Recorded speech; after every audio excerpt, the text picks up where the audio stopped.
अस्सलामुअलैकुम व्यूअर्स, आज हम बना रहे हैं पैन पिज़्ज़ा। और पैन पिज़्ज़ा बनाने के लिए मैंने ले लिए हैं वेजिटेबल्स। प्याज, उनको मैंने बारीक चॉप कर लिया है। टमाटर बारीक चॉप कर लिया, उनका गूदा निकाल लिया है। और शिमला मिर्च भी है, उसको भी हमने बारीक चॉप कर लिया है। और इसको हम थोड़े से ऑयल में हमने इसको फ्राई कर लिया है। अभी हमारी वेजिटेबल्स फ्राई हो चुकी हैं।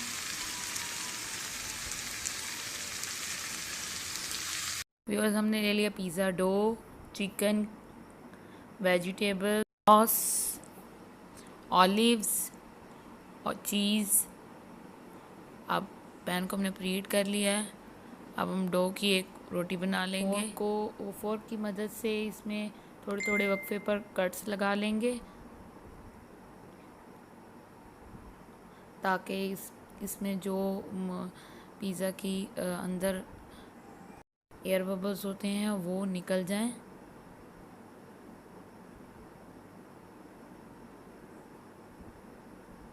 ये हमने फॉर्क से लगा लिए हैं कट्स।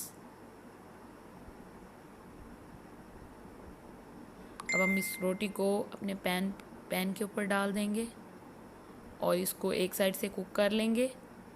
पैन हमारा फुल हीटेड होगा, प्री हीट किया हुआ है हमने पैन को। अब एक साइड से पकने के बाद हम इसको उलट लेंगे और दूसरी साइड से कुक कर लेंगे।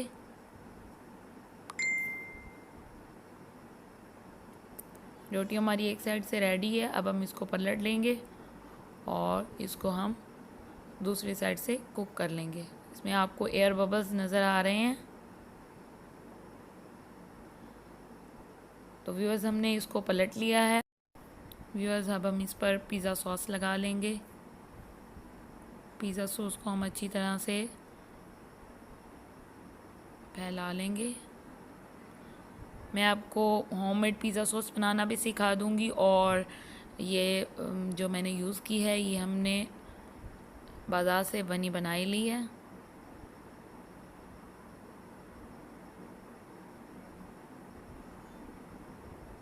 तो पिज़्ज़ा सॉस लगाने के बाद हम इस पर वेजिटेबल्स डाल देंगे अपनी। थोड़ी सी चीज़ डालेंगे पहले।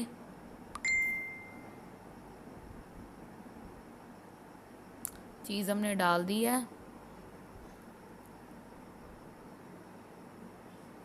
ये मोज़रेला और चेडर चीज़ दोनों क्रश्ड किए हुए हैं। अब हम इस पर चिकन डाल देंगे। चिकन को भी हमने तिक्का मसाला लगाकर कुक कर लिया था अच्छे से।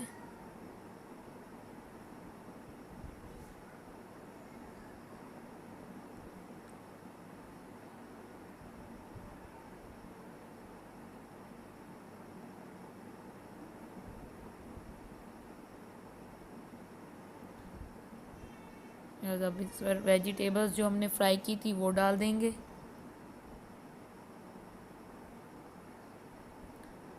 और इस पर हमने और चीज़ लगा ली है और हमने ऊपर ऑलिव्स भी लगा लिए हैं।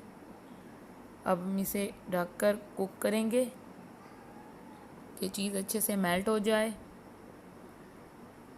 तो हमारा पिज़्ज़ा रेडी है। आप देख सकते हैं कितना अच्छा बना है, इतना सॉफ्ट। और बग़ैर ओवन के हमने होममेड 10 मिनट्स में हमारा पिज़्ज़ा रेडी है।